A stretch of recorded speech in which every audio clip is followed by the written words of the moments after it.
I read 20 books in August and I DNF'd 2. Let me tell you all about them.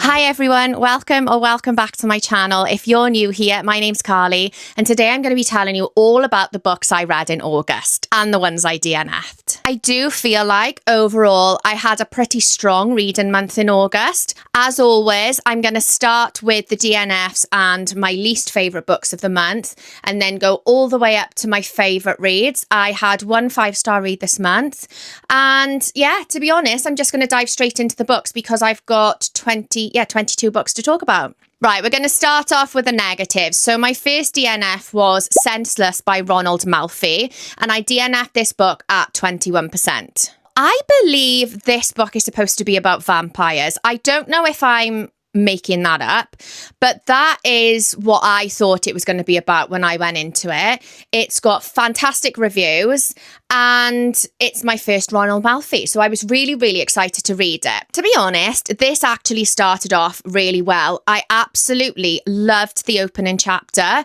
It literally threw you straight into the story. It was very graphic and gory. I love my books a little on the darker side. The opening chapter follows a detective, and him and his team have been called out to the desert where the body of a woman has been found. I mean, there's not a lot left of her, to be honest. She's missing her eyes and her nose and her fingers and all the rest of it. I thought, oh my God, yes, this book is going to be right up my street. However, it then went off into 2 completely separate storylines. So we actually had 3 different storylines within this book. I was really interested in, like I said, in the first chapter and that storyline. I didn't have a clue what was going on in the other storylines. And at 21%, I just didn't really care enough and wasn't interested enough to carry on with it. So, unfortunately, this was a DNF. And my second DNF is probably going to be an extremely unpopular opinion, especially amongst the romantasy readers. Diabound by Sable Sorensen. I know, please don't hate me. I really wanted to love this book, and nobody is more gutted than I am that I didn't like it. So I actually DNF'd this book at chapter 22, which is, I will show you now because I've got a proof copy of it. That's chapter 22.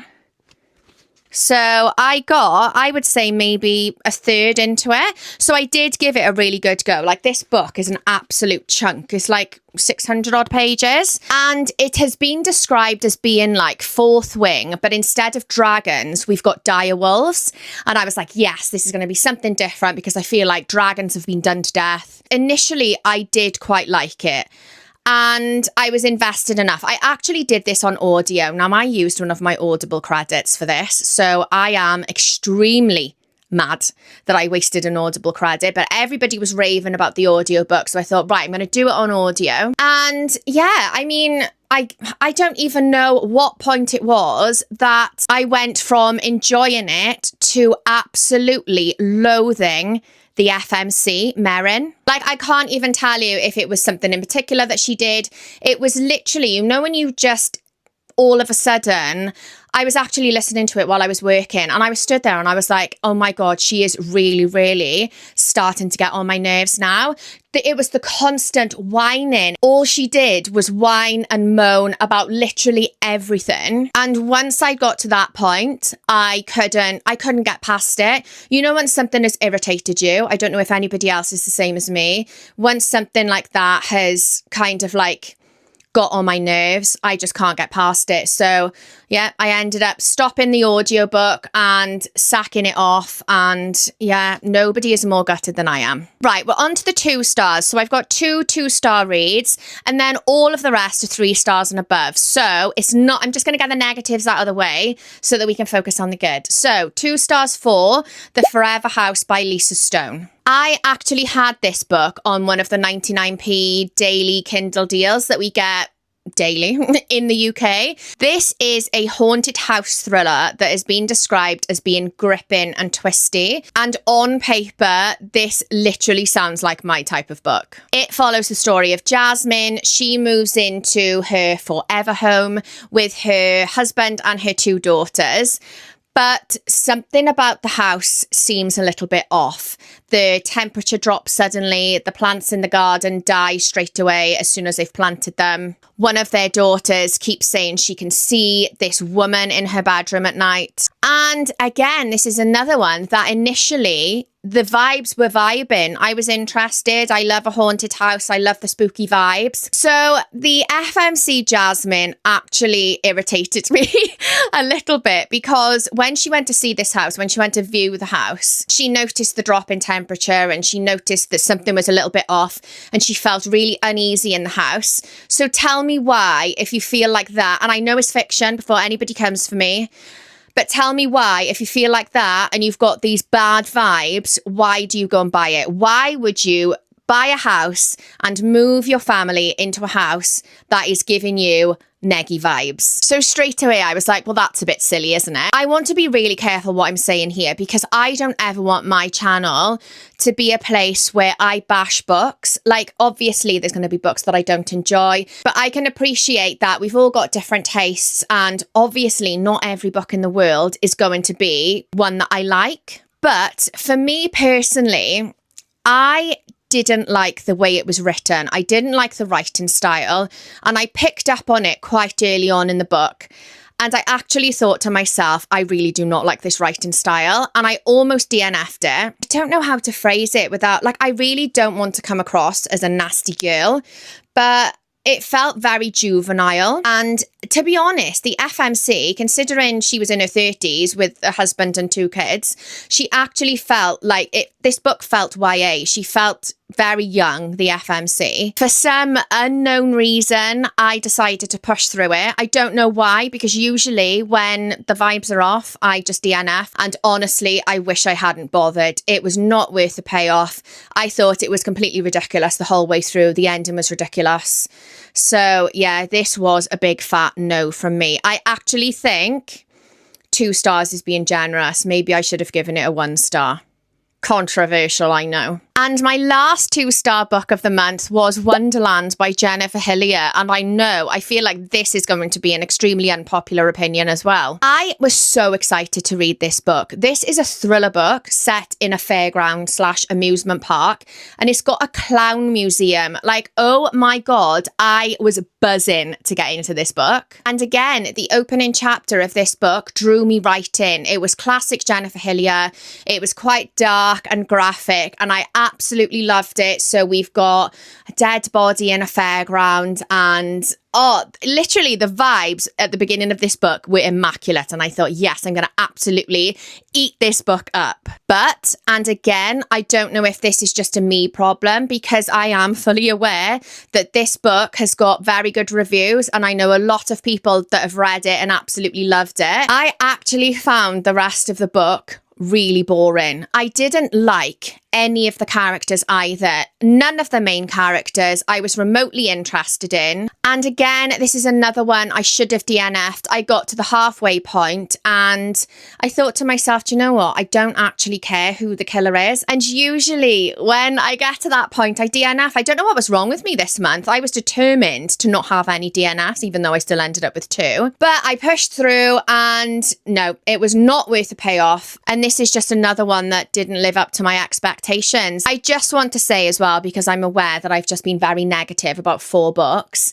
If you've enjoyed any of these books, then I absolutely love that for you. I don't want to come across as a negative Nancy, but I do feel like I need to give my honest opinions about books that I haven't enjoyed, just as much as I talk about the books that I've absolutely loved, you know? Right, so that's all the negatives out the way, and we're going to move on to the 3 stars and above. Starting with The Women in the Shadows by Harriet Fox. And this was actually an early copy sent to me by the publisher. I believe this publishes in October. So this has actually been described, I've written it down, as a gripping, unsolved true crime, feminist revenge, Jack the Ripper historical mystery. Wowee, what a mouthful. But if we break that down, I love anything gripping. I love me some true crime. I love a historical mystery. I love feminist revenge. And I love anything set in the Victorian era. I'm very interested in the Jack the Ripper case. So again, this is another one that was right up my street. So this book essentially follows the story of three women. We have got Emma, who is the chief inspector's wife. Then we've got Bet, who is the cleaner at the police station. And then we've got Maggie, who is a private investigator. And between them, they decide to go undercover and start investigating the Jack the Ripper murders. I absolutely loved all three characters in this book. They were so endearing, and I just loved their journey. Despite the content, it was actually quite empowering and uplifting to read. But obviously, it wasn't all sunshine and roses because I gave it 3 stars. So why did I give it 3 stars?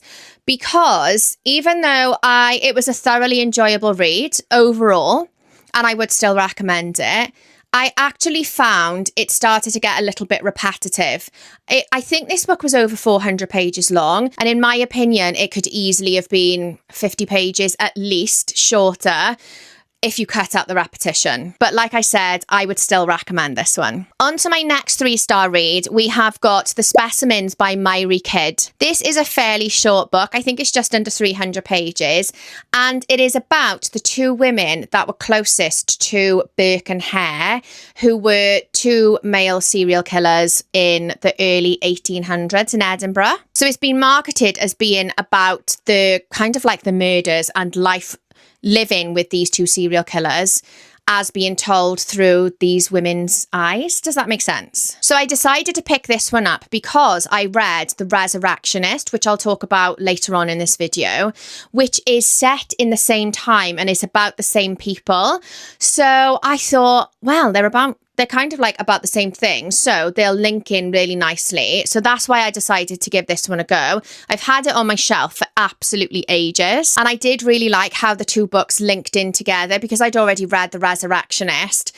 I knew the backstory, so I felt like I went into this one with a lot more knowledge. And we listen and we don't judge. I thought that this book would be more about the killings and the serial killers themselves, but it was more about the day-to-day lives of the women, which, oh God, I feel really bad for saying, but it just wasn't that interesting to read. This is another one that I would still recommend overall, but just go into it with slightly lower expectations. Right, my next 3-star read was Summit Lake by Charlie Donnelly, and this one is available on Kindle Unlimited. This was actually the first book I read in August, and it's my first Charlie Donnelly as well. And also, I didn't actually know this, but this was Charlie Donnelly's debut novel, so we got a lot of firsts going on. And again, this was another one where the opening chapter literally had me gripped. I was like, oh my God, this is like the anxiety. It was fast paced. It was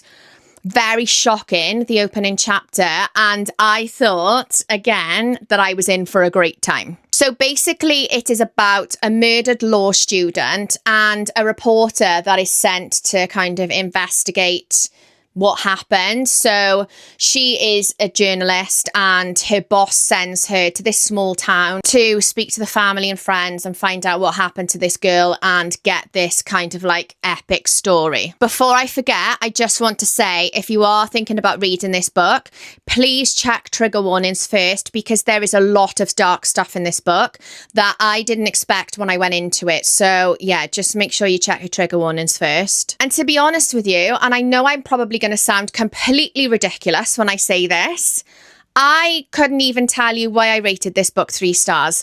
I rate my books based on vibes, and all I got from it after the first chapter were 3-star vibes. I am fully aware that that is completely ridiculous behaviour. I just feel like the rest of the book kind of fizzled out a little bit and it wasn't as gripping. But I am very much looking forward to reading more by Charlie Donnelly because I have seen so many incredible reviews for his books. Right, we're on to the 3.5-star reads now, and we have got The First Witch of Boston by Andrea Catalano. This was actually on Amazon First Reads for last month.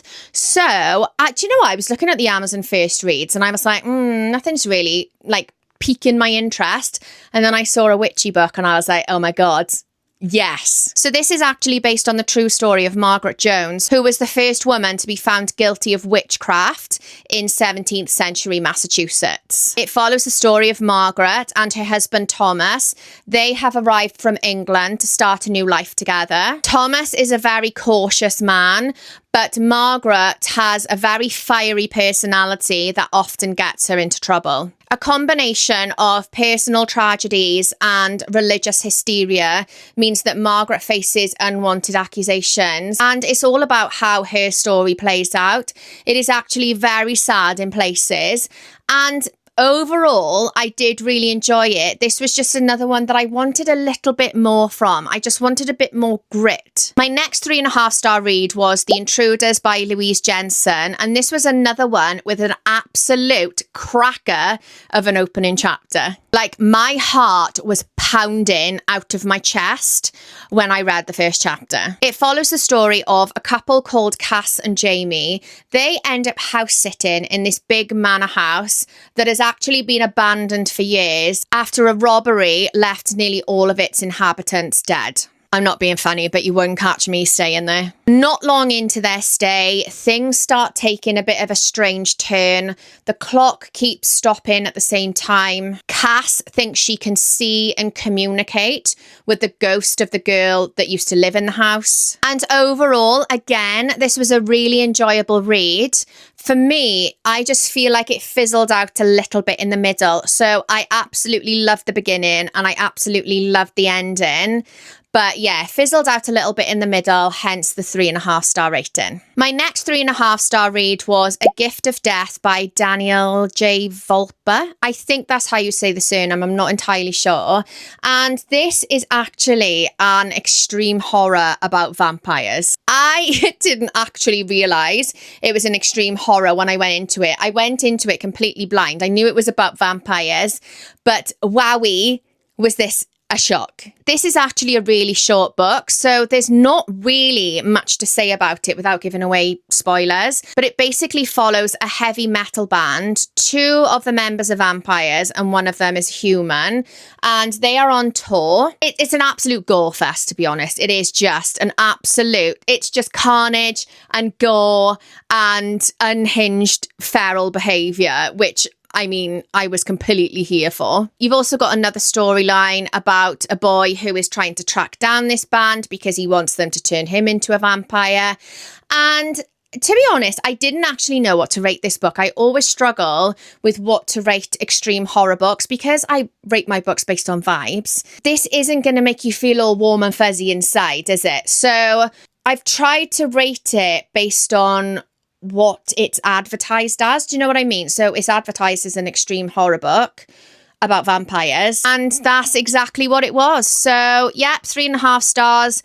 I would recommend if you like a vampire book, but definitely check trigger warnings because this one is not for the faint-hearted. Do you know what? I actually cannot cope with this country. It's gone from 1 minute being sunshine blaring through the windows to being so dark and tipping down with rain. I've had to put my light on, which isn't that great. My last 3.5-star read in August was Genesis by Chris Carter. And I have actually mentioned this series quite a few times on my channel. But if you haven't seen any of my previous videos, then basically this is a 13-book series, I believe, about Robert Hunter and his partner Garcia. They both work in the ultra-violent crimes unit in LA, and they hunt down the most violent, horrible serial killers, basically. So this is book 12 in the series. They can all be read as standalones. I have read them all in order. Apart from this one, I had to skip book 11 because we read this one for book club. So this book actually has a 4.7-star rating on Amazon. Now, that is absolutely insane. And I went into it with extremely high expectations because I went into this expecting it to be a 5-star. I was setting myself up for failure a little bit Do you know what? I actually went to see Chris Carter in May, and loads of people, including Chris himself, actually said that this is his darkest book. So he actually wrote the book after he had suffered a very personal loss. And it was just as we were going into lockdown. So he said that mentally he was in a really dark place, and that kind of comes across in the book, which it does. I 100% agree. This book is very dark. And again, this is not for the faint-hearted. It is extremely graphic, extremely gruesome. I always say that these books remind me of Criminal Minds, but they've got the gore levels of the Saw films. Like, Chris Carter doesn't ever hold back. And this is classic Chris Carter. Even though the book is over 500 pages long, it didn't feel that long at all. His chapters are always short and punchy. They always end on a cliffhanger, which makes you want to read more. You're always just like, one more chapter, and then before you know it, you've literally devoured half of the book. Overall, I would really recommend it. I'd recommend the whole series, but this one was just, I hate to say overhyped, because who am I to say a book is overhyped? It just didn't live up to the massive hype for me personally. Right, we are on to the 4-star books now, starting with Believe by S.M. Govert. And this was another one that I had on one of the daily 99p Kindle deals. This is also another one with a really high rating. It has got a 4.6 rating on Amazon. It is a psychological thriller that follows the story of Natalie. She went to court 10 years ago after she was assaulted by her boss, and she hasn't been able to move on and rebuild her life because her boss was found innocent. The memories of what happened to her constantly haunt her. She blacks out whenever the trauma overwhelms her. And if that wasn't bad enough, her own husband comes home from work one day saying he's been suspended because he's been accused of exactly the same crime that she took her boss to court over. In an already traumatized state, Natalie doesn't know what to believe or who to trust. And to be honest, I'm not going to say any more about this book because I don't want to give too much away. I really, really enjoyed it. It was very refreshing to read something a little bit different. I was interested and gripped the whole way through. It was very twisty, and do you know what? This is actually the author's debut novel, which is incredible. It is such a good book, and I highly recommend. Next up, we have got The Resurrectionist by A. Ray Dunlap, and this book was such an unexpected read. I absolutely loved it. So this is the one that is set in the same time with the same characters as The Specimens that I spoke about earlier.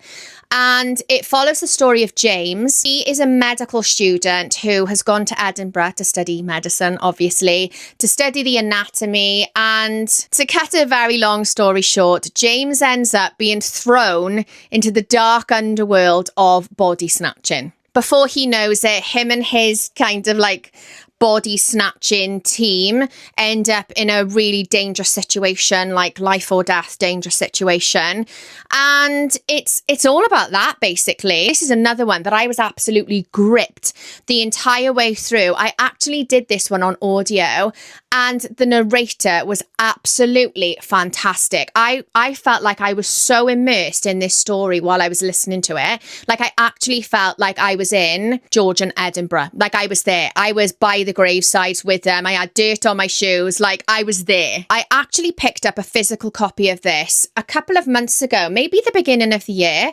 I've had it on my shelf for ages, and I picked it up when I went book shopping just on a whim. I didn't have a clue what it was about. This was a bit of a shallow purchase, to be honest, because I bought it because I liked the look of the cover. And yeah, like I said, completely unexpected. Really enjoyed it, and I highly recommend. My next 4-star read was On Wings of Blood by Briar Berlin, and this one is available on Kindle Unlimited. This is book 1 of 3 in a vampire romantasy series. Book 1 and 2 are out now and they're available on Kindle Unlimited. Book 3 isn't actually out until February or March next year, which honestly, I don't know how I'm going to cope having to wait that long to read book 3. So I have actually spoken about this book a few times on my channel previously, in my vampire video and my autumn recommendations video. So very briefly, this is basically a dark academia kind of vampire romantasy that has half fae, high blood vampires and dragon riders in it, and it just gave me all the most delicious vampire vibes. It follows the story of our main female character called Medra Pendragon. What an incredible name. She is half fae and she has been captured by the high blood vampires. She is taken to the Bloodwing Academy where these vampires literally rule everything.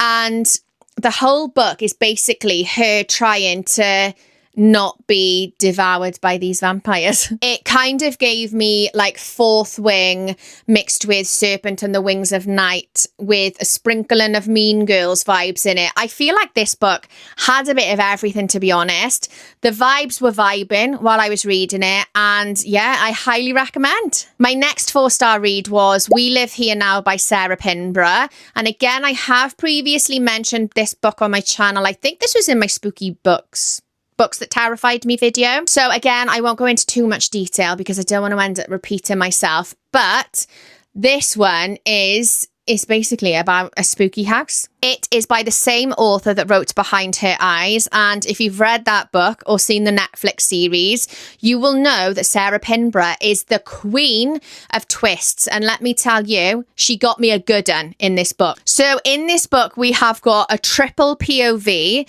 We have got the POV of the wife, we've got the POV of the husband, and we've got the POV of a raven, which I know sounds a little bit strange. And to be honest, it is a little bit strange. Emily and Freddie, the husband and wife, they move into their dream home and basically creepy things start happening. There's this god-awful smell of rot and decay. There's something a bit dodgy going on in the room upstairs. There's a bloody nail that keeps appearing in the floorboards even after it's been taken out multiple times. And do you know what? The haunted house vibes in this book were absolutely immaculate. Like I was actually quite scared. So yeah, I won't say any more because like I said, I have previously spoken about it.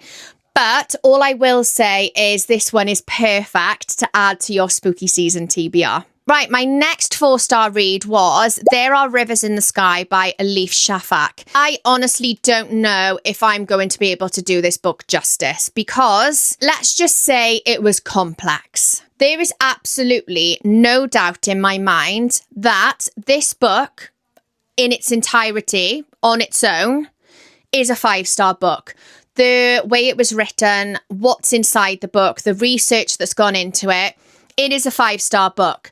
But the reason I gave it 4 stars is because I don't feel like I am intelligent enough to understand all of it. Like some of it just went over my head. This is another one that I did on audio, and I'm actually really glad I did it on audio because I don't think I would have been able to understand it at all if I'd read it physically. I struggled on audio, so I think I would have had absolutely no chance if I'd read it physically. I don't even know where to begin with how to explain what it's about, but it's got 3 different storylines. One of them is set in the Victorian era, which was actually my favourite storyline. Shock, I know. And all 3 characters, all 3 storylines, the characters in them they all live near rivers. So one of them lives near the river, or 2 of them live near the River Thames, and one of them lives near the River Tigris. And it is basically about water and the Epic of Gilgamesh, which I didn't even know what the Epic of Gilgamesh was before I read this book.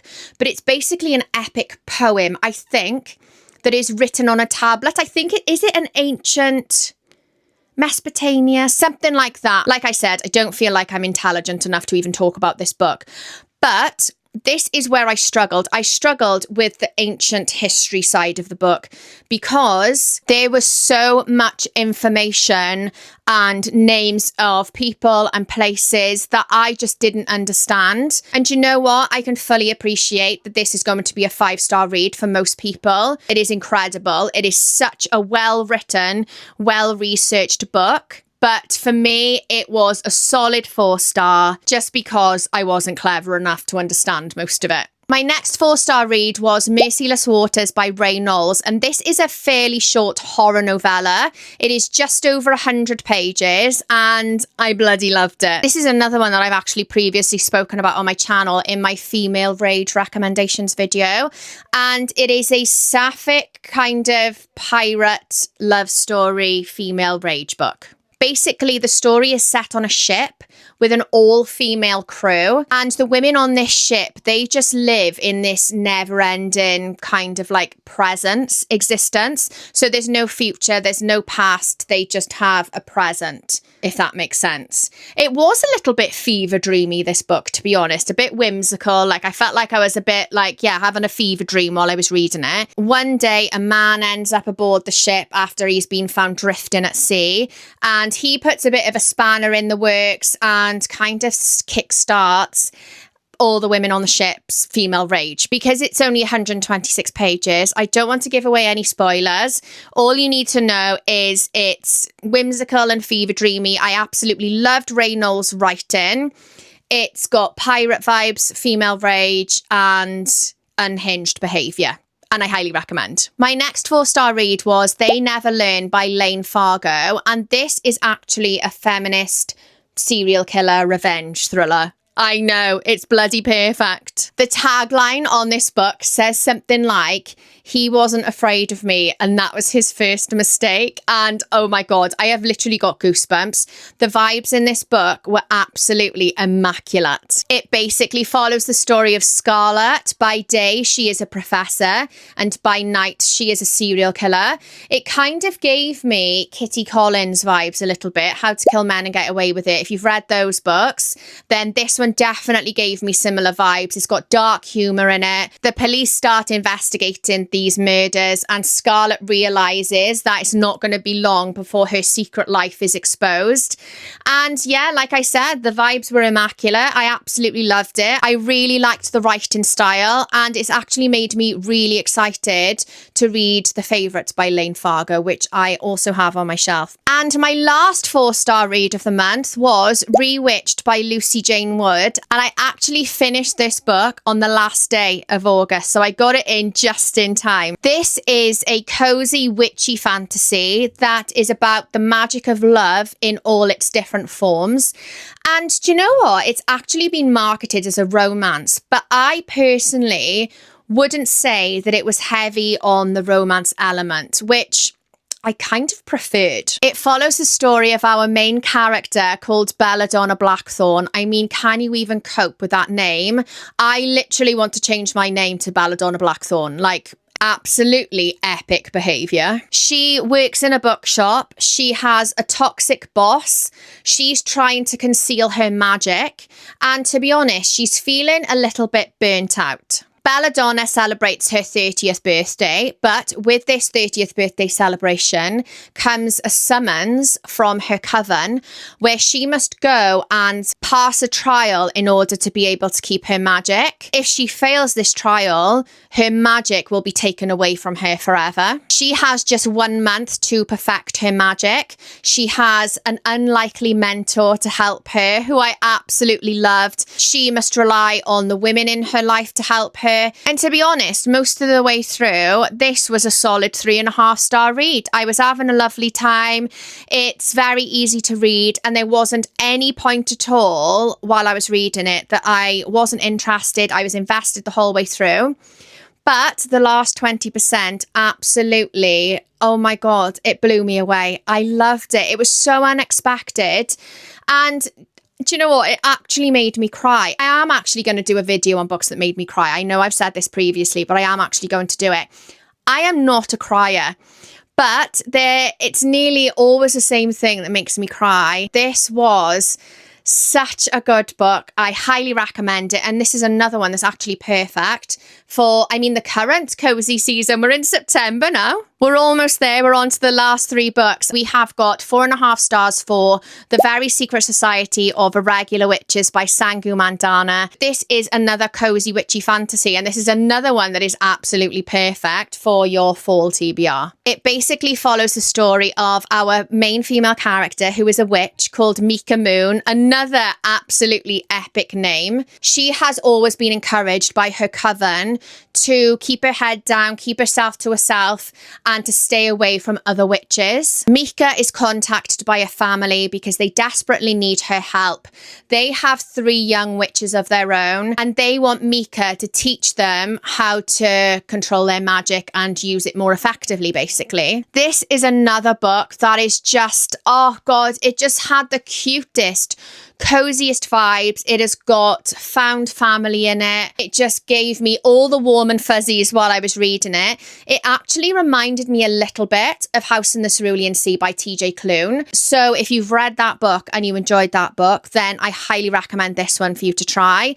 And to be honest, if you haven't read that book, I still highly recommend this one. And my last 4.5 star read was Hunger Stone by Kat Dunn. This is a sapphic reworking of Carmilla, which is the book that inspired Bram Stoker's Dracula, and it's basically just full of sapphic vampire deliciousness. It follows our main character called Lenore. She has been married for 10 years. The marriage has turned sour. She's not all that fussed on her husband anymore.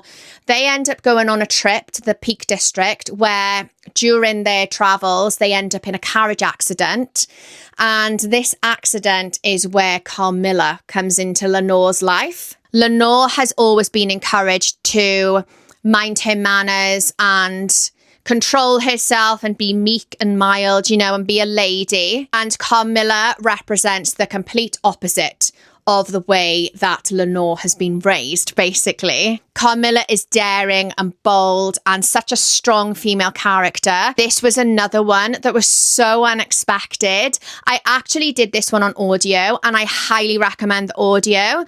As soon as I pressed play on this audiobook, the narrator had me hooked. When you put your headphones on, and immediately I was in this world. It just had this tension and I don't know, I can't even describe it. It had me in a complete chokehold the entire time I was reading it / listening to it. And you know what? The only reason this wasn't a 5-star read for me is just because I wanted, personal preference again, I just wanted a little bit more female rage. But that is my only niggle, and apart from that, this book was perfection. And finally, onto my only 5-star read this month, The Bond That Burns by Briar Berlin. And this is book 2 in the Bloodwing Academy series and is available on Kindle Unlimited. This one is actually a lot shorter than book 1. It is around 330 pages, whereas I think book 1 is double that. And to be honest, I can't say much about this book without spoiling book 1. So it's basically the same vibes as the Dark Academia, high blood vampires, half fae, dragon riders, all those fantastic, delicious romantasy vibes. I know it's very unusual, but I actually preferred this book to book 1. I feel like because it was shorter, it gripped me more. It was more fast-paced, and I'm itching to talk more about it, but I can't say anything without giving away spoilers.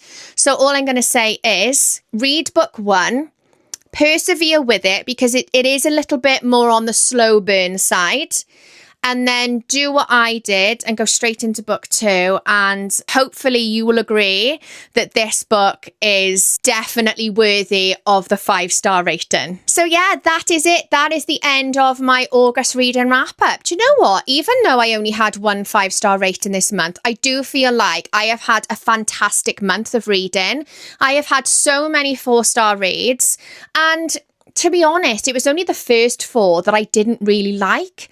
So that's not bad out of 22 books, really, is it? Let me know in the comments if you've read any of these books, what you thought about them, if you agree or disagree with my opinions, especially my DNFs. I really hope you enjoyed watching. If you did enjoy, please don't forget to hit that little subscribe button below.